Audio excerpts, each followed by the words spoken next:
자, 오늘 우리 같이 볼 말씀은 느헤미야서 12장입니다. 느헤미야서 12장. 구약성경 747쪽.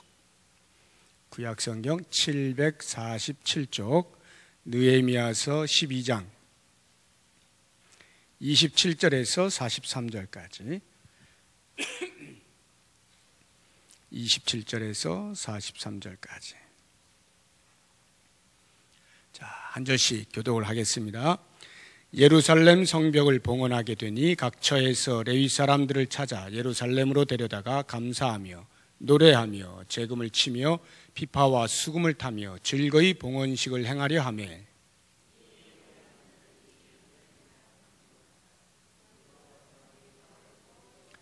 또 벳길갈과 게바와 아스마의 들에서 모여들었으니 이 노래하는 자들은 자기들을 위하여 예루살렘 사방의 마을들을 다 이루었습니다.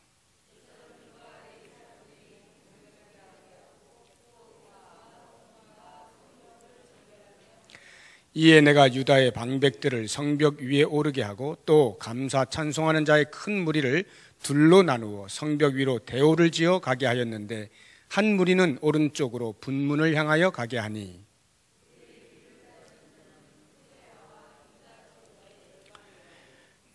이제 지금부터 사람 이름이 나오게 되는데 상당히 발음하시기 어려울 거예요. 대충 하시면 됩니다. 또 아사랴와 에스라와 무슬람과 또 제사장들의 자손 몇 사람이 나팔을 잡았으니 요나단의 아들 스마야의 손자 마따냐의 증손 미가야의 현손 삭굴의 5대손 아삽의 6대손 스가랴와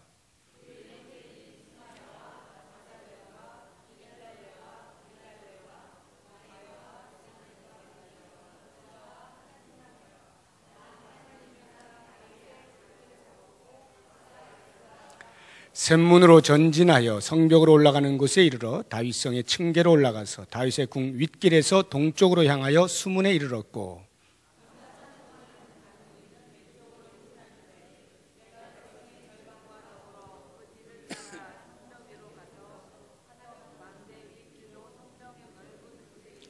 에브라임 문 위로 옛문과 어문과 하나넬 망대와 함메아 망대를 지나 양문에 이르러 감옥문에 멈추매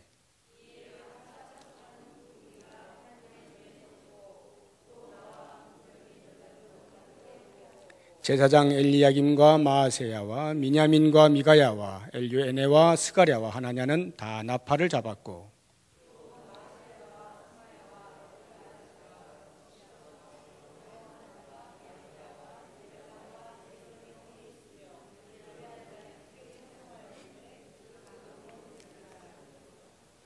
그 감독은 예스라히야, 이름이 예스라히야.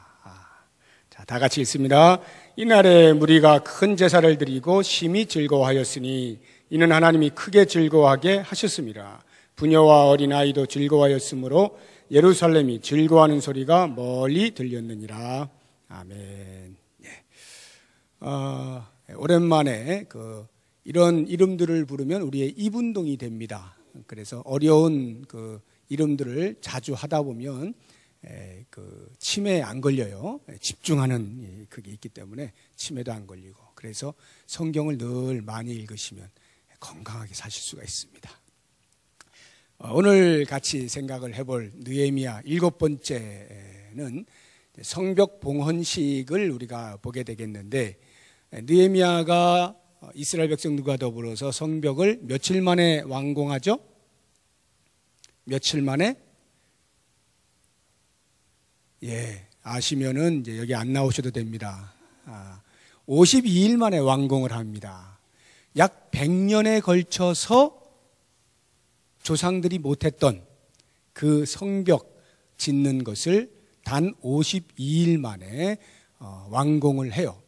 그리고는 시간이 조금 흐릅니다. 7장까지가 이제 성벽을 완공하는 그 기사가 나오는 것이고요. 8장부터 우리가 오늘 읽은 이 말씀 직전까지는 주인공이 바뀝니다. 성벽을 완공하는 데까지는 느헤미야가 주인공이 되어서 주체적으로 해나가는데 오늘 이 말씀에서 다시 느헤미야가 이제 주체가 하는데 요 직전까지는 어떤 일이 일어났느냐 하면 성벽을 완공한 다음에 백성들의 영적인 상태를 새롭게 하는, 언약 갱신하는 일들이 생깁니다. 부흥의 운동이 일어나요. 그래서 사람들을 새롭게 하는, 하나님 앞에서 바르게 헌신하도록 만드는 이러한 영적 갱신 운동이 일어나는데, 그것은 느헤미야가 주체가 되지 아니하고 에스라가 주체가 됩니다. 그때부터 7장부터 오늘 읽은 말씀 직전까지를 보시게 되면 주어가 1인칭인 나 느헤미야 이렇게 안 나오고 3인칭으로 나와요. 그 이야기는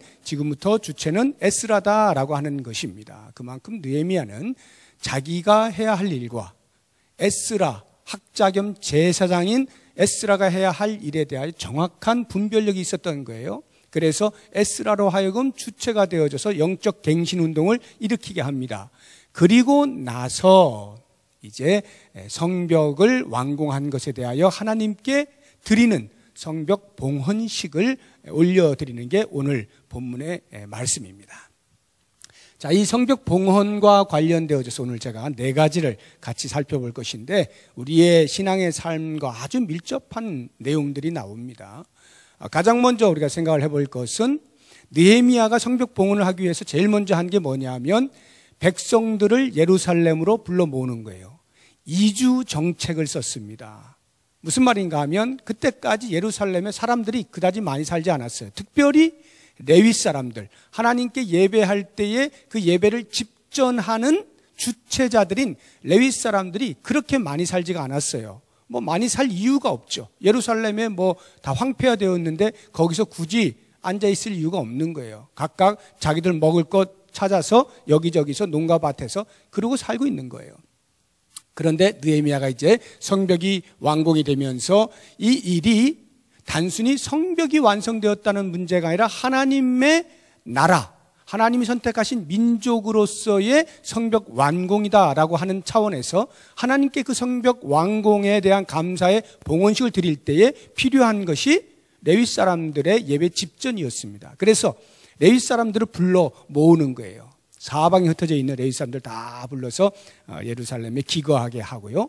이렇게 이주를 합니다. 이와 같은 시간들, 그리고 에스라가 영적 갱신 운동을 일으키는 이러한 시간들이 어느 정도 흘러서 약 그 52일 만에 성벽을 완공하고 한 몇 개월이 흘렀을 거예요. 그리고는 이제 그 다음에 드디어 이제 봉헌식을 이제 하는데, 이렇게 사람을 먼저 불러 모으는 것을 볼 때 제가 마음에 느껴지는 게 뭐냐 하면, 확실히 신앙생활 제대로 하려면 집은 교회에서 가깝고 볼 일이다 하는 생각이 탁 들더라고요. 물론 여기 멀리서 오신 분들 용서하십시오.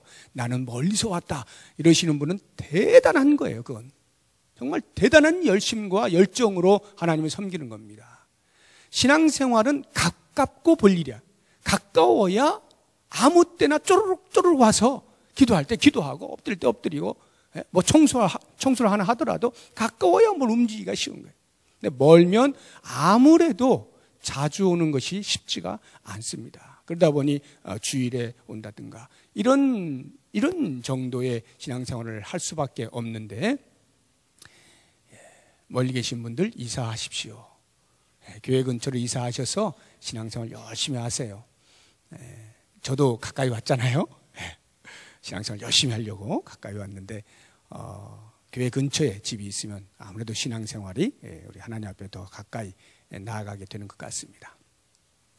그 다음에 우리가 이 성벽 봉헌식에서 볼 것은 그 레위 사람들을 불러다가 뭘 했느냐 하면, 온 이스라엘 백성들을 그 완공한 성벽의 윗길, 성벽 윗길을 행진을 하게 만들었습니다. 성벽 위를 어떻게 행진하나 이런 생각을 하시는 분이 계실런지 모르는데, 당시의 성벽이라고 하는 것은 이렇게 얇은 게 아니에요. 어마어마하게 두껍습니다. 대략 고고하게 발견에 의하면 대략 6m 정도, 엄청난 두께죠. 그러니 뭐 6m니 뭐 사람들이 행진해 가는데 전혀 지장이 없잖아요. 충분한 폭이죠. 그 성벽이 이제 삥 둘러 있을 거 아닙니까? 그래서 두 부류로 나누었어요. 그래서 한 부류는 에스라가 인도에 갈 수 있도록 하고, 나머지 한 부류는 자기 자신이 인도에서요. 두 부류로 나누어서 한쪽은 오른쪽으로, 한쪽은 왼쪽으로 해서 쭉 돌아서 성전에서 만날 수 있도록 그렇게 행진을 했습니다. 자, 성벽 위를 행진을 하는데 왜 느헤미야가 이스라엘 백성들 전체를 성벽 위로 행진을 하게 했을까? 곧바로 성전에 모여가지고 바로 하나님께 감사의 그 봉헌 예배를 드리면 될 터인데 왜 성벽을 뺑 다 돌아가지고 성전에서 만나게 했을까를 생각해 보면요. 느헤미야가 그 페르시아에서 예루살렘 성이 황폐가 됐다는 소식을 듣고 오지 않습니까? 와서 아무도 모르게 단 몇 명만 데리고 삥 한 바퀴 돌잖아요. 지금 과연 이 회파된 성벽이 어떤 정도이냐라고 하는 것을 위해서 한 바퀴 뺑 돌지 않습니까? 몰래 정탐을 합니다. 그런데 성벽을 지금 다 완공했어요. 완공을 하고 나서는 이스라엘 백성 전체를 성벽 위로 행진을 하게 만드는 것입니다. 얼마나 많은 어려움과 난관을 극복하고 성벽을 완공했습니까? 52일 만에 성벽을 지었다는 이야기는 그만큼 온 백성들이 힘을 하나로 모아서 밤낮을 가리지 아니하고 수고했다는 말인데, 거기에다가 대적들의 반대와 조롱과 비웃음과 협박과 온갖 그런 어려움들을 불사하고 다 뚫고 기어코 완공을 한 거 아니에요? 그러니 백성들 전체가 얼마나 마음에 그 힘든 그것이 여기까지 쌓여 있을 텐데 이렇게 성벽 위를 행진하면서 그들의 모든 노고에 대한 위로와 치하의 행동이 되는 것이에요. 다시 말하면 느헤미야가 와서 회파된 성벽을 바라볼 때는 자기 혼자 쭉 돌아다녔지만 이제는 그 완공된 성벽을 모두가 바라볼 수 있도록, 다시 말해서 그 영광스러움을 모든 백성들이 나눌 수 있도록 배려를 하고 있는 것입니다. 참 멋있는 지도자예요. 수고할 땐 자기 혼자, 영광을 나눌 땐 다 같이. 정말 훌륭한 지도자입니다. 여러분, 저도 그랬으면 좋겠죠? 예? 예, 저도 그렇게 하도록 노력하겠습니다. 모든 성도들이 그 큰 기쁨과 감격에 다 동참할 수 있도록 그들의 모든 수고에 대하여 당신들 정말 수고 많이 했습니다 라고 하는 위로와 치하를 위하여서 뺑 돌리는 거예요. 그것뿐만이 아니라 4장에 보면은 산발락과 도비아가 얼마나 위협다고 조롱도 하고 그러지 않습니까? 특히 도비아가 뭐라 그래요? 너희들 성벽 짓는다고? 야, 너희들 지어봐야 여우 한 마리가 올라가면 그냥 무너질 그런 성벽밖에 더 되겠냐? 지금까지 너희들이 한 게 뭐 있어? 하고는 코웃음을 친 겁니다. 여우 한 마리가 올라가도 무너질 만한 성벽밖에 못 짓는 그런 비웃음을 듣고 이 성벽을 지었을 때 백성들이 그 성벽을 행진하면서 뭔 생각을 하겠어요? 야, 이 여우 한 마리가 아니라 100톤짜리 트럭이 100대가 올라와도 끄떡없구나. 엄청나구나 이거. 그런 자부심과 자긍심을 갖게 되지 않겠습니까? 모든 사람들 앞에 보여주는 거죠. 우리가 지은 성벽이 이와 같다라고 하는 것이죠. 뿐만 아니라 성벽을 완공했을 때 주변에 있는 부족 국가들이 전부 다 눈이 동그래진 거예요. 그리고는 한 말이, 야, 어찌 이런 일이 있을 수 있단 말인가. 이 일을 행하신 하나님은 대단하신 분이로구나 하고 하나님이 하신 일에 대하여 이방 사람들이 고백을 하고 두려워하는 장면이 6장에 나오거든요. 6장 16절에 보면. 그런데 그 말씀을 이 느헤미야가 보세요. 이방 사람들이 하나님의 하신 일을 보는 거예요. 수고는 우리들이 했는데 그들이 말하기는 야, 하나님이 대단한 분이구나 이렇게 말한단 말이죠. 그렇다면 하물며 이방 사람들이 그렇게 말을 할 때에야 하나님의 백성된 우리들이야 하나님이 하신 것에 대하여 우리의 눈으로 확인을 안 할 수가 없는 거죠. 그러니까 성벽 위를 쭉 걸어 행진을 하면서 과연 하나님이 하신 일이구나. 우리가 수고를 해서 지은 것이긴 하지만 이건 도무지 우리 힘으로 될 수 있는 것이 아니었어. 그것을 직접 걸어 다니면서 확인을 하는 겁니다. 과연 하나님이 하셨구나. 과연 저 이방 사람들이 하나님이 하셨다라고 말을 할 만하구나 하는 그러한 고백을 이스라엘 백성 전체로 하여금 하게 만드는 목적으로 그들을 행진케 한 것이죠. 하나님의 위대하신 일, 하나님이 행하신 일, 당신들을 위하여 베푸신 놀라운 행적들을 노래하고 기리고 영광을 돌리게 하기 위해서 그렇게 행진을 하게 만드는 겁니다. 자, 행진을 할 때 어떻게 행진을 하느냐 하면 노래하는 사람들, 레위 사람들 가운데에서 노래하는 사람들을 앞장 세웁니다. 악기 다루는 사람들을 같이 따라가게 합니다. 악기 다루는 사람들, 우리 교회도 찬양대 보시면 노래하는 찬양대가 있고 악기 다루는 관현악단이 있죠. 관현악단이라는 것은 관악기와 현악기다 이런 말인데 우린 북도 있으니까 마림바인가요? 팀파니인가요? 팀파니 이런 북도 있고 이런 게 있으니까 타악기도 있는 것이죠.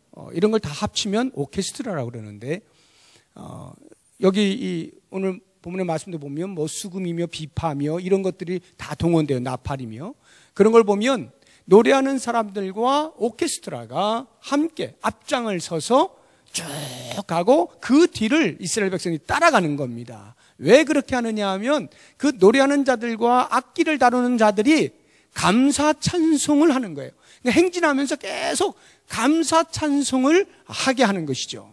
무엇을 감사하는가? 과연 그들이 그 행진하는 가운데에서 그러한 소리와 노래하는 소리와 악기의 소리들을 들으면서 이스라엘 백성들이 함께 동참하면서 어떤 감사들이 있을까? 그들의 머릿속에 감사의 내용들이 주마간상처럼 막 지나가지 않겠어요?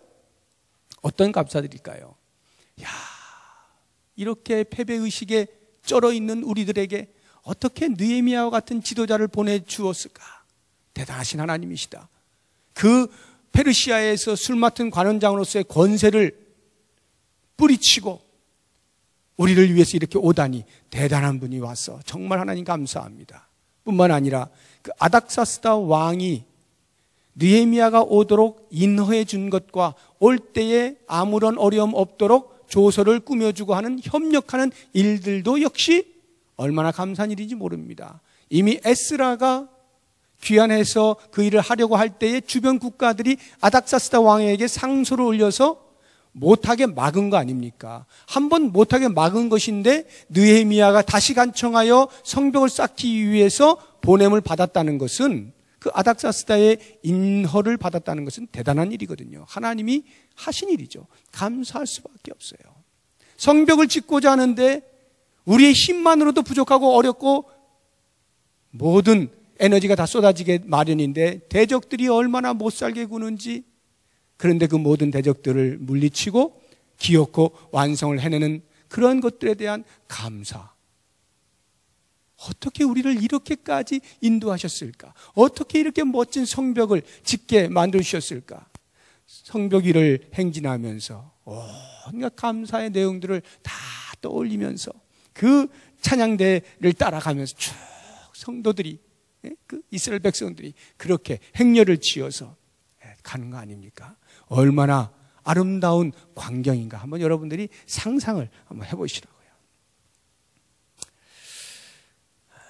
저는 이것을 볼 때에 우리들의 삶에서 과연 얼마만큼의 감사와 찬송의 생활이 있는가 하는 것을 좀 생각을 해보았습니다.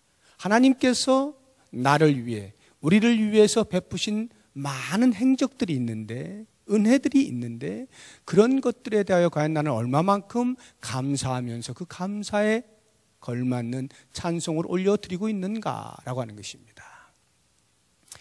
내가 지금 신앙생활이 어떤가, 내 신앙생활의 수준이 어느 정도인가를 점검하는 아주 중요한 요인, 요소, 인자 중에 하나가 바로 이 감사생활입니다. 내가 지금 감사가 많은가? 감사가 많은 사람은 신앙생활이 상당한 수준에 이른 겁니다. 근데 감사가 별로 없어요. 내가 일주일 내내 교회에 와서 예배 드릴 때를 제외하고는 한 번도 찬송가를 펴본 적이 없어요. 콧노래도 해본 적이 없어요. 그런 사람들은 상당 부분 신앙생활에 금이 가 있다라고 생각하시면 100이면 100 틀림이 없습니다. 내 입에서 감사하는 말보다는 뭐 보는 것마다 짜증이 나고 불평의 말이 나오고 이 사람은 왜 저래, 이 사람은 저래, 이거는 왜 이래, 이런 말들이 자주 나오면 거의 틀림이 없습니다. 하나님과 나의 관계가 썩 좋지 않구나. 심한 사람은 관계가 두절되어 있는 거고요. 아니면 내 영적인 상태가 대단히 둔감해져 있는 것입니다. 그래서 하나님께서 나를 위하여 무엇을 하셨는가에 대해서 안 보이는 거예요. 느낌이 없어요. 보이지가 않는 거죠. 그러니까 감사할 일이 없죠.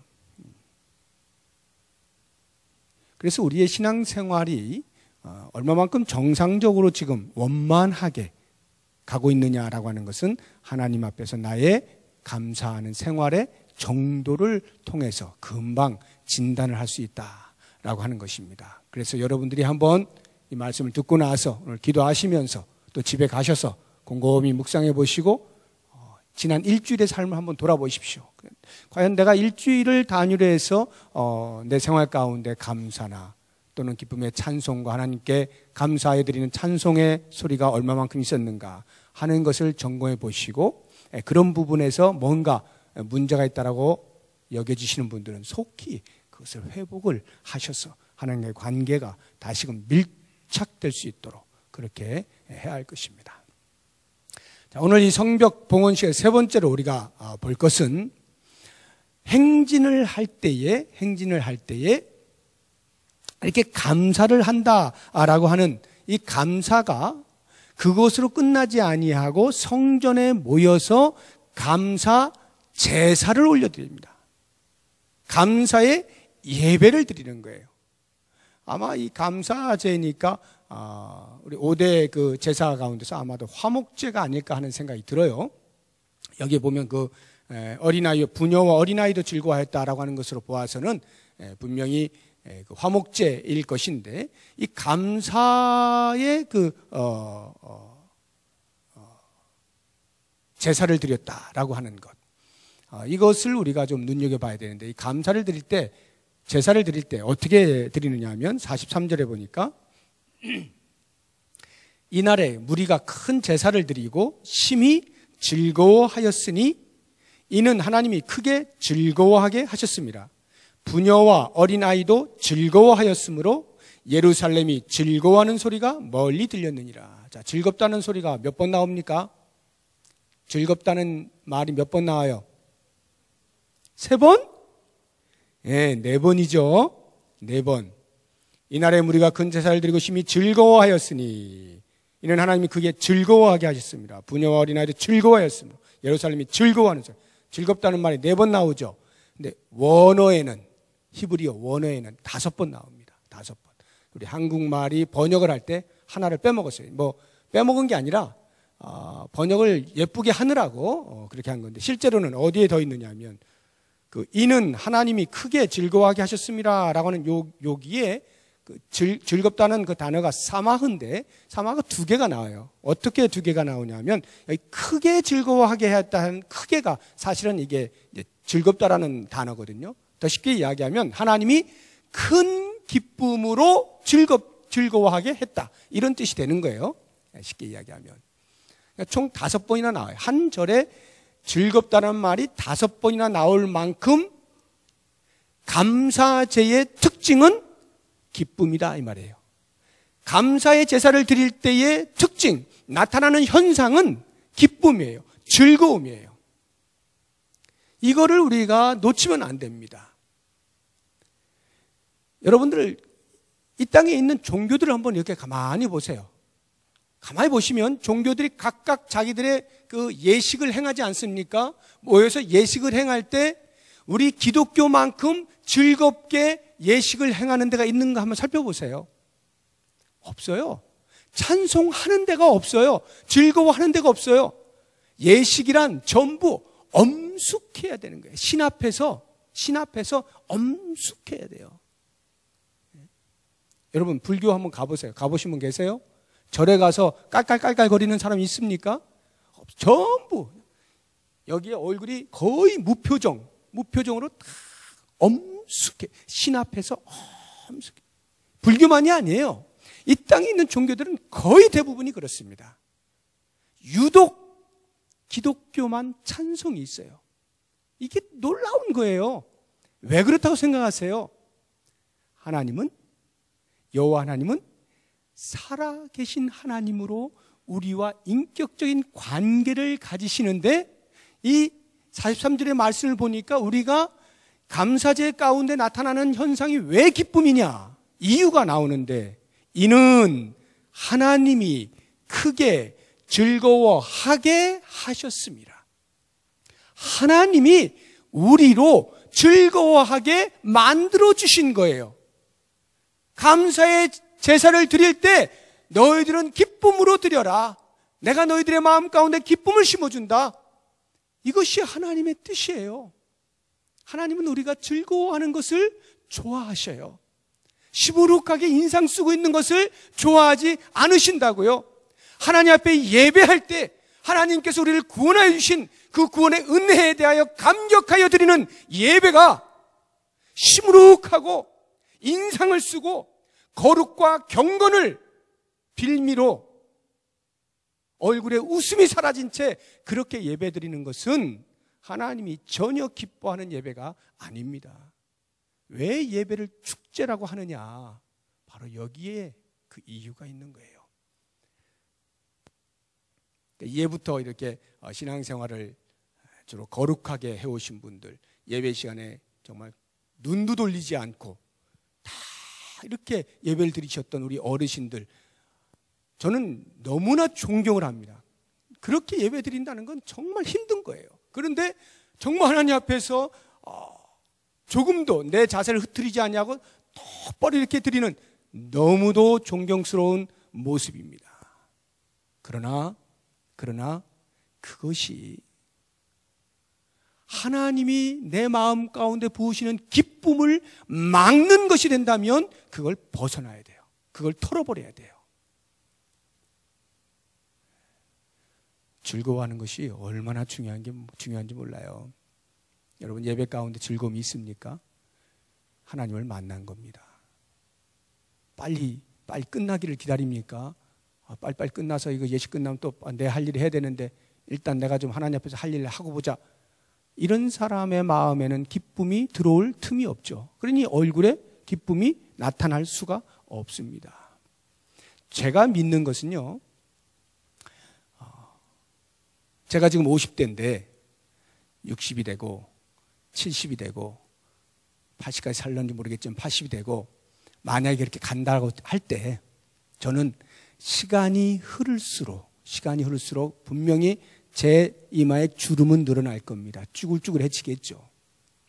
육체적으로 피부는 쭈글쭈글해질지 몰라도 내 마음에 하나님이 심어주신 그 기쁨으로 인하여 나타나는 얼굴의 환한 모습, 웃는 모습, 미소 짓는 모습, 평안한 모습, 이것은 시간이 지나면 지날수록, 내 나이가 들면 들수록, 신앙의 연륜이 깊어지면 깊어질수록 더 선명해야 됩니다. 다시 말하면 그 얼굴이 훨씬 어린아이와 같은 모습으로 바뀌어져 가는 것이 정상이에요.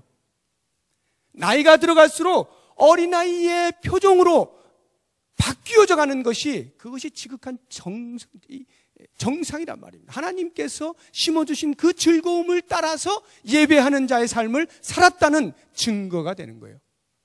근데 만약에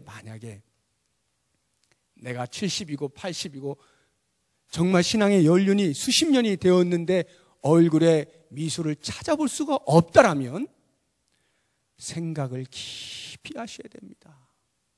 내가 지금 제대로 하고 있는 것인가? 내가 지금 하나님이 주신 그 기쁨을 알고 예배하고 있는 것인가? 나는 정말 하나님의 구원의 은혜에 대한 감격과 감사로 제사를 드리고 있느냐? 라고 하는 것을 분명히 볼 수 있어야 돼요. 여러분, 우리가 세상에서 살아갈 때 웃을 일이 별로 없어요. 얼마나 치열합니까? 특히 영적으로 우리가 영적인 싸움을 벌일 때요, 사탄이 가만 놔둡니까? 우리가 마음 놓고 웃을 수 있도록 놔둡니까? 별의별 핍박과 환난과 고통을 통해서 우리를 울상짓게 만들지 않습니까? 그러한 사탄과 더불어서 치열한 영적인 전쟁을 합니다. 그러니 웃을 날이 없어요. 그런데 세상에서 사탄과 싸울 때는 그렇게 치열하게 정말로 영적으로 민감하게 사탄에 대하여서 사탄아 물러가라 하고 담대하게 외치지만, 그래서 그러한 치열한 싸움을 싸우고 주의 전에 와서 같은 성도들이 모여서 하나님을 향하여 예배할 때 그 영적인 싸움 가운데 도와주신 하나님의 은혜를 생각하고 너도 그랬냐? 나도 그랬는데 하고 함께 손을 잡고 같이 하나님의 주신 즐거움 가운데 동참하고 그 구원의 은혜 때문에 감격해하고 하는 이와 같은 즐거움이 예배 가운데 있어야 되는 거예요. 이게 살아있는 기독교예요. 이게 예배입니다. 이런 예배가 우리 가운데 있어질 때 우리는 예배 속에서 드디어 하나님의 얼굴을 배우는 것이고 하나님의 살아계심과 하나님의 영광을 목도하게 되는 것이고, 그러면 우리의 마음이 또 기뻐지고 이렇게 선순환이 되어지는 거예요. 그랬을 때 보세요. 43절 뒤를 보니까 그렇게 즐거워하게 되니까 제일 뒷부분에 예루살렘이 즐거워하는 소리가 멀리 들렸느니라. 성전에서 그와 같은 구원의 은혜에 대한 감격과 기쁨의 소리들이 저절로 밖으로, 성전 밖으로 흘러나갔다 이 말이에요. 그래서 밖에 있는 사람들도 알더라는 것이지. 우리 부평동북교회 주변에 있는 사람들이 우리 교회를 바라볼 때, 교회당을 바라볼 때 그냥 벽돌로 쌓은 건물, 그냥 냉랭하고 뭐가 사람이 있는지 없는지도 모를 그런, 근데 주일만 되면 한번 우르륵 했다가 우르륵 가버리는 그러한 교회로서가 아니라 그냥 교회당을 탁 바라보면 분명히 보이는 건 벽조 건물인데 그 안에서 기쁨이 막 새어나오는, 이것을 주변 사람들이 눈으로 보게 되는 이런 일들을 우리가 꿈을 꿀 수 있어야 되는 거예요. 여러분, 만약에 우리가 예수님을 소개한다라고 할 때 우리가 왜 기쁨으로 예배를 드릴 수 있어요? 예수님이 나를 구원해 주신 그 은혜 때문 아니겠어요? 그래서 그 예수님을 내가 다른 사람들에게 소개해요. 예수님 믿으세요. 예수님 믿으시면 놀라운 일이 벌어집니다 라고 소개할 때 내 얼굴에 즐거움이 없어, 미소가 없어, 인상을 팍 쓰면서 예수 믿으시면 즐거움이 있습니다, 예수 믿으시면 생명이 있어요 라고 한다면 그 말을 듣는 사람이 과연 예수를 믿고 싶겠냐고요. 짜장면을 먹으면서 너무나 맛있어가지고 옆에 있는 사람, 와 이거 진짜 맛있어요, 짜장면 같이 먹읍시다, 이렇게 하면 먹고 싶을 텐데 먹으면서 인상 팍 벅쓰면서 이 짜장면 진짜 맛있어요, 잡숴보세요, 진짜 맛있어요, 인상 팍 벅쓰면 먹고 싶겠냐? 그 짜장면 얼마나 맛이 없으면 저 사람 저럴까? 그냥 저절로 이렇게 되지 않겠어요? 우리가 예수님을 소개할 때 내 안에 생성되어진 그 기쁨이 얼굴로 드러나서 그 그리스도를 말하는 사람의 말 속에 힘이 있지 않겠냐고요. 그 말을 듣는 사람이 도대체 예수님이 누구길래 저 사람의 얼굴이 저렇게 되는가, 이 살기 힘든 세상 속에서 의아해하지 않겠어요? 우리의 얼굴이 과연 어떤 얼굴인가를 잘 살펴볼 필요가 있는 거예요. 마지막으로 한 가지, 이렇게 행진을 하고 하나님 앞에 감사의 제사를 드릴 때 그 이전에 반드시 해야 되는 것 한 가지가 있습니다. 이와 같은 일이 일어나기 위해서 반드시 먼저 해야 하는 일이 하나가 있는데 그것이 바로 정결 예식이라고 하는 거예요. 정결 예식. 30절 보십시오. 30절, 제사장들과 레위 사람들이 몸을 정결하게 하고 또 백성과 성문과 성벽을 정결하게 하니라. 성벽을 봉헌하기 전에, 성벽이 완공되었어요. 하나님 감사합니다. 성벽 봉헌식을 하기 전에 먼저 해야 하는 것이 자신을 정결하게 하는 것입니다. 왜 자신을 정결하게 해야 됩니까? 성벽을 완공한 것에 대하여 감사의 제사를 받으시는 분이 누구예요? 하나님이신데 그 하나님이 거룩하신 분이에요. 거룩하신 분을 만나러 나가는 자는 누구를 막론하고 다 그 거룩에 걸맞은 옷을 입어야 돼요. 그것이 바로 정결이에요. 한번 찾아볼까요? 시편 24편. 시편 24편 818쪽 3절 4절 자, 우리 같이 읽어봅니다.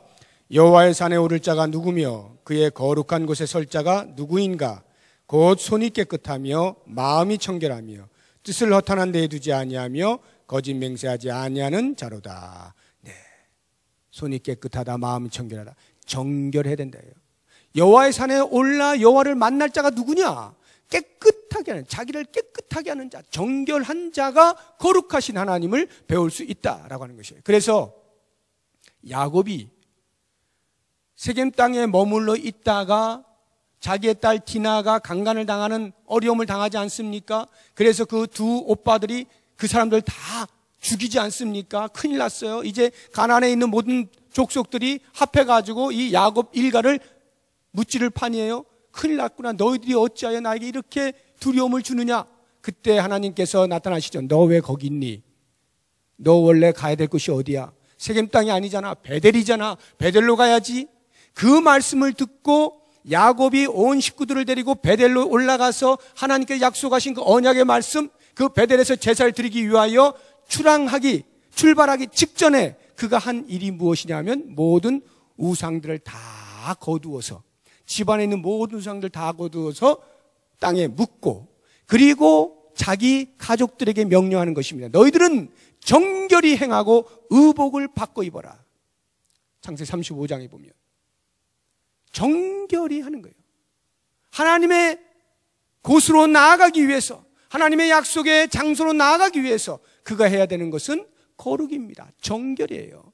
여호수아가 가나안 땅을 점령하라는 하나님의 말씀을 듣고 요단강을 건너지 않습니까? 그리고는 곧바로 진격하지 않아요. 하나님이 멈춰. 그리고는 거기에서 할례를 행하게 합니다. 너희들 광야에서 아무도 할례를 받지 않았지? 할례를 행하라. 지금 전쟁 바로 눈앞에서 지금 적들이 있는데 할례 받고 있는데 꼼짝도 못하고 있을 때 다 쳐들어오면 어떡해요? 다 죽는 건데. 그런데도 불구하고 하나님께서 여호수아에게 모든 남자에게 할례를 행하게 하라 하신 이유가 뭡니까? 전쟁보다 중요한 게 뭐라는 거예요? 하나님 앞에서의 정결이다 이 말이에요. 하나님 앞에서의 정결, 거룩이다. 전쟁보다 중요한 게 거룩이라는 거예요. 우리는 전쟁에서 승리하는 것을 목적하여 달려나갈지 모르지만 달려가기 전에 점검해야 될 거 있는데 그것이 바로 자신을 정결케 하는 것이다 라고 하는 것입니다. 여러분, 이스라엘 백성들이 왜 하나님 앞에 너희들이 어찌 이렇게 가증한 제사를 나에게 드리느냐라고 책망을 받습니까? 이사야서 1장을 보게 되면요, 그 살진 송아지를 잡고 정말 제사로 치자고 하면 남부러울 것 없는 가장 화려한 제사, 누가 봐도 이야 하나님 되게 좋아하시겠네 할 만한 그러한 제사를 드리는데 하나님께서는 그런 제사를 경멸하신다고 말씀하셔요. 이유는 딱 한 가지, 너희가 깨끗하지 아니하고 너희의 손에 피를 묻히고 어찌 나에게 나와 화려한 제물을 가지고 받으세요라고 말을 할 수가 있단 말이냐. 내가 언제 너희에게 그러한 제물을 요구하더냐. 내가 원하는 것은 바로 너희의 정결함이다. 이렇게 말씀하는 거예요. 우리 하나님께서 원하시는 것은요, 우리 자신이에요. 우리 자신을 먼저 봐요. 우리의 헌신이 먼저 돼야 되는 거예요. 성벽 봉헌이 중요한 게 아니라 그 봉헌하는 자, 내가 먼저 주께 드려져야 하는 거예요. 그래서 고린도후서 8장을 보게 되면 그 마게도냐 성도들이, 예루살렘 성도들이 어려울 때에 십시일반 얼마나 어려워요. 근데 돈을 모아가지고 헌금을 바울에게 전달해 주지 않습니까? 이거 좀 더 그들에게 전달해 주세요. 돕도록 해 주세요. 그때 바울이 얼마나 큰 칭찬을 합니까? 칭찬의 이유가 뭐예요? 그들이 어려운 가운데에서 힘에 지나도록 헌금을 하였기 때문도 있지만, 그것보다 더 중요한 것은 바울의 말에 의하면 그들이 자신을 주께 드리고, 그리고 그 물질도 우리에게 주었더라, 이렇게 표현해놨거든요.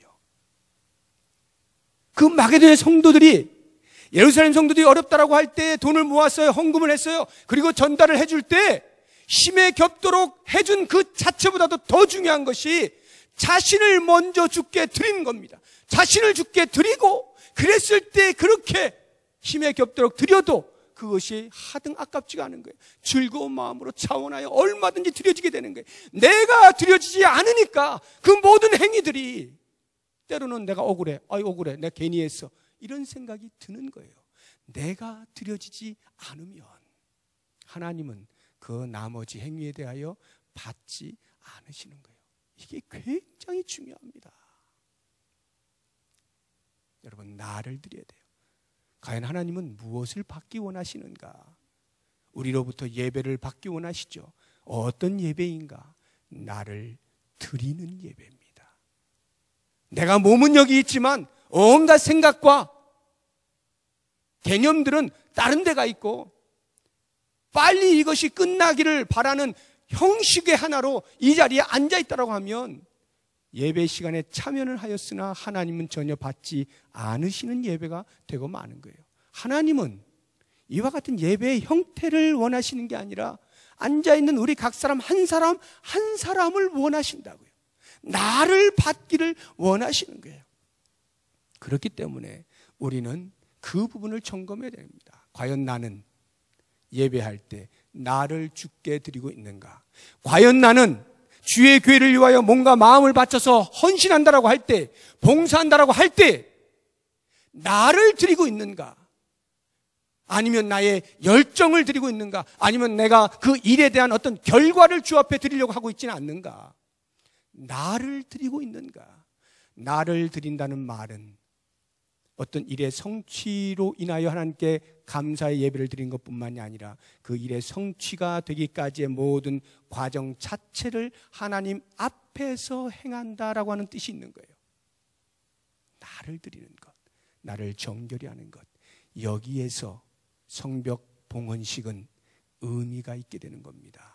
사랑하는 여러분, 우리가 무엇을 하든지 어떤 일을 하든지 하나님께서 우리에게 맡기신 사명을 감당할 때에도 가장 먼저 해야 될 것, 나를 점검하고 나를 깨끗이 하고 내가 먼저 주께 드려진 바 되는 헌신이 있고 나서야 예배도 있는 것이고 전도도 있는 것이고 봉사도 있는 것이고 교제도 있는 거예요.